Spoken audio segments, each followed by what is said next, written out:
When making model kits or non-transforming figures of Transformers in general, you run into an issue with characters who are just as synonymous with their alternate mode as they are their robot mode. Take for instance, the Dinobots. Arguably, they're more famous for appearing in their dinosaur modes. And though Grimlock has a very famous silhouette in either mode, Sludge, Slug, and Snarl all tend to be represented in dino forms more often than not.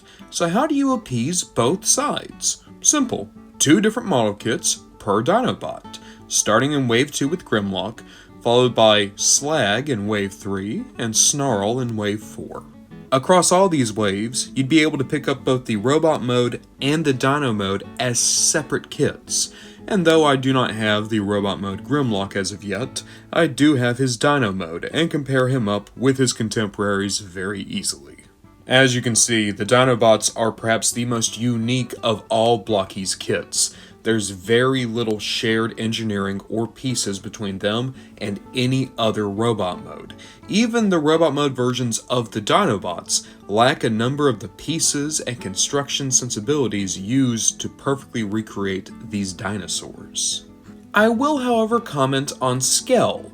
Though I feel Slug and Snarl are wonderfully scaled to a usual Blokees, Grimlock is not just short for other Blokees, but small compared to his fellow Dinobots. He looks as though he is the smart but perhaps weaker member of this group, when Grimlock should be the king. Even still, a small T-Rex is still a T-Rex, and looking at Grimlock first, he's the most similar to a traditional Blokees, complete with a ball joint here in the head, a ball joint for the waist, ball joint for the shoulders, a ball joint for the wrist, a ball joint in the hip, and there's the usual universal joint down here for the knee. It is a backwards knee, and if you want, you can have Grimlock assume the more current horizontal dinosaur look, though admittedly it's very rough. It's clear they meant for Grimlock to be the scientifically incorrect, but still more traditional vertical look for the T-Rex, and I think he looks quite fine. Another oddity to Grimlock, though, is the fact that he includes his robot mode gun that can only be stored on his back. The other Dinobots just forewent any type of weapons, so seeing Grimlock with this weird tank turret's a little bit odd. Call him Slag, call him Slug, I think that he's the best of the Dinobots as of yet, at least in terms of dino mode. You can see he's good, weighty, looks like a proper powerhouse. For him, you have a ball joint here in the head, that's wonderful. The fins can also move out of the way, and you can adjust the horns if you would like. You have a ball joint on both the hind legs and the forelegs. You have a universal here for the front knee. Oh, apologies, I just knocked that little piece off. It's going to happen from time to time. Ball joint on the feet, as well as here on the back. No knees, but you still have all the other range of articulation. And a ball joint here in the tail.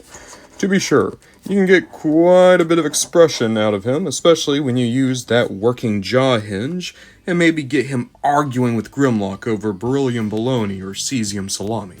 Yep, there they go again. Snarl is very similar to Slug, a wonderful lump of a toy, though he has less articulation overall. He has a ball joint in the head, and the opening hinge for the jaw, a ball joint here for the front leg, as well as a ball joint for the foot, ball joint universal for a knee, and ball joint for the back legs, and a ball joint for the tail back here, though unfortunately it doesn't get that much range. His spikes are still wonderful though, and he makes for one of the happiest of the lizards in terms of an easy construction with a satisfying dino mode. Between these three, Slag is the clear winner for me. I feel as though he is both the most interesting of the builds and the most satisfying of the final results. Whereas Snarl is fun to build, but a bit boring, and Grimlock has a lot of issues just by being undersized, Slag truly feels like a full, proper experience and gives you a wonderfully unique figure. Another place where these three are unique are their display stands. They all come with identical stands, however, they're unique to the rest of the line. Most Blokees have 4 indent points, the Dinobots have stands that only have 2.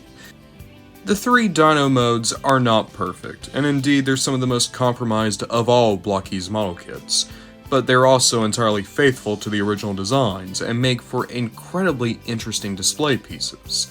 Though I wish they were perhaps a bit larger, and I wish Grimlock had a little bit more articulation, perhaps in the arms.